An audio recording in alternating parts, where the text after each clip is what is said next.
এবং জামায়াত ইসলামের প্রতি আমাদের আবেদন থাকবে যে আপার হাউসের যে পিয়ার সেটা লোয়ার হাউসের পিয়ারটা নিয়ে এসে আপনি পুরো জিনিসটাকে হেলো বানিয়ে দিলেন। তো আপনাদের কিছু কিছু ক্ষেত্রে জাতির সামনে মুখে একটা অন্তরে একটা এই ধরনের যে আচার ব্যবহার রয়েছে এটা স্পষ্ট হচ্ছে।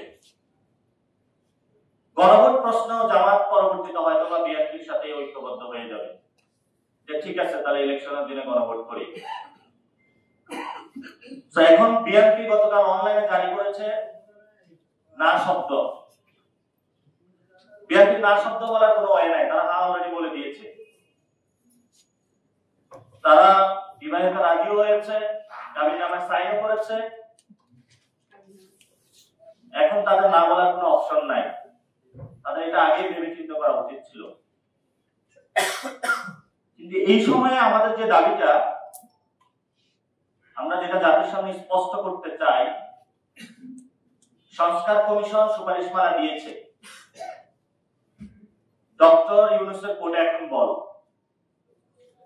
উনি যেহেতু আন্তর্জাতিক খেলোয়াড়, বলা হয়ে থাকে যে বিদেশি প্লেয়াররা বাংলাদেশের মাঠে খেলতে আসলে একটু পিছলায় যায়, কারণ বাংলাদেশের মাঠটা অনেক বেশি পিছলা। কিন্তু এই পিছলা জায়গায় আরো বেশি তেল মর্দন করে আমাদের সম্মানিত আইন উপদেষ্টা আসিফ নজরুল। উনি পলিটিশিয়ানদেরকে শুধু পিছলা খাওয়াইতে চান। এই যে ড্রাফটটা হয়েছে, ড্রাফটটা জাতির সামনে উন্মুক্ত করতে হবে, কারণ আসিফ নজরুলের উপর আমাদের সেই আস্থাটা নেই। এই ড্রাফট সুপারিশমালা যখন উনি করবে, উন্মোচিত না করে উনি সেখানে একটা অসৎ উদ্দেশ্যের আশ্রয় নিতে পারে। সেজন্য আমরা বলছি আগে এটা আপনাকে পাবলিশ করতে হবে। পাবলিশ করলে যদি দেখি সুপারিশমালা অনুযায়ী ঠিক আছে, আমরা সাইন করে দিব।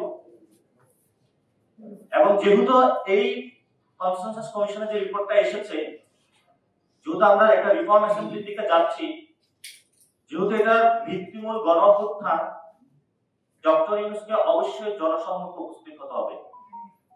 আর সেই জনসম্মুখে উপস্থিত হওয়ার স্থান হলো শহীদ মিনার। শহীদ মিনার উনি যাবেন, উনি একটু আস্তে আস্তে এনে হাঁটেন, সুন্দরভাবে যাবেন, পুরো বাংলাদেশকে ডাকবেন, আমরাও যাব, সবাই এখানে উপস্থিত হবেন। আপনি সেখানে বসবেন, আদেশ জারি করবেন, আদেশে সাইন করবেন। তবে আমাদের আহ্বান থাকবে রাজনৈতিক দলগুলোকে একটু নিচে রাখবেন, শহীদ এবং আহত ফ্যামিলিদেরকে একটু উপরে রাখবেন। এবার রেখে আপনি আদেশ জারি করবেন, বাংলাদেশ আপনার সাথে থাকবে।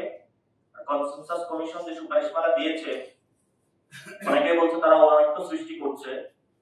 আমরা এখানে বলবো যে কনসেনসাস কমিশনকে ভিন্ন খাতে নেওয়ার প্রচেষ্টা চালানো হয়েছিল। কেন চালানো হয়েছিল? আওয়ামী লীগকে নিয়ে আসার জন্য।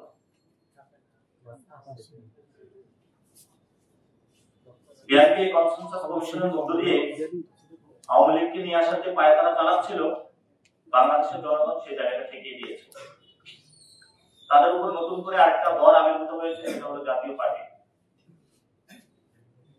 জাতীয় পার্টি এবং আওয়ামী লীগ প্রশ্নে আমরা কোনো ছাড় দেব না, কারণ তারা আমাদের পিঠের চামড়া তুলে নিয়েছিল। ওবায়দুল কাদের বলেছিল 5 লাখ লোক মারা যাবে, আমরা একটা লোকের গায়ে হাত দেই নাই, আমরা এখন পর্যন্ত দাবি করতেছি। কিন্তু যদি বাধা দিতে আসেন, সেখানে কিন্তু চরম বাধা আমরা গড়ে তুলব। এবং আপনারা যারা রাজনীতি করছেন, রাজনৈতিক মহলে আছেন, যে ছাত্ররা ঘুমিয়ে গিয়েছে, পড়ার টেবিলে চলে গিয়েছে, আমরা পড়তেও জানি, ঘুমাইতেও জানি, রাজপথে বাস নিয়ে নামতেও জানি। সেজন্য বিএনপিকে আহ্বান জানাবো,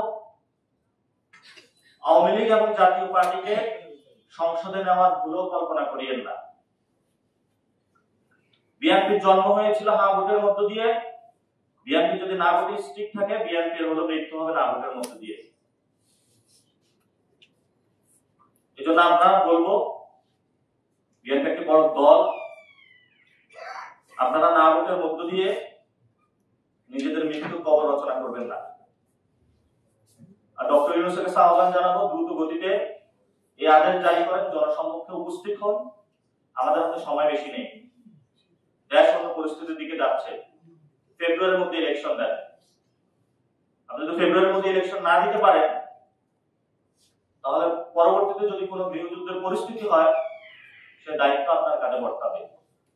তো যারা উপদেষ্টাদের লক্ষ্য করে কথা শেষ করব, যারা একদম আরাম কেদারায় বসে বসে ফ্যামিলি মেম্বারদের নিয়ে রাষ্ট্রের বিভিন্ন জায়গা থেকে টাকা লোপাট করেছেন, এখন সার্ভিস দিতে হবে, যথেষ্ট হয়েছে। এজন্য আজকে মান্না ভাই একটা প্রোগ্রাম করেছেন। এই প্রোগ্রামের দিয়ে এখানে 9টি দল নিজেদের মধ্যে একটা আন্ডারস্ট্যান্ডিং এসেছে, প্রিন্সিপাল বেসড আন্ডারস্ট্যান্ডিং এর মধ্যে দিয়ে আমরা এগিয়ে যেতে চাই।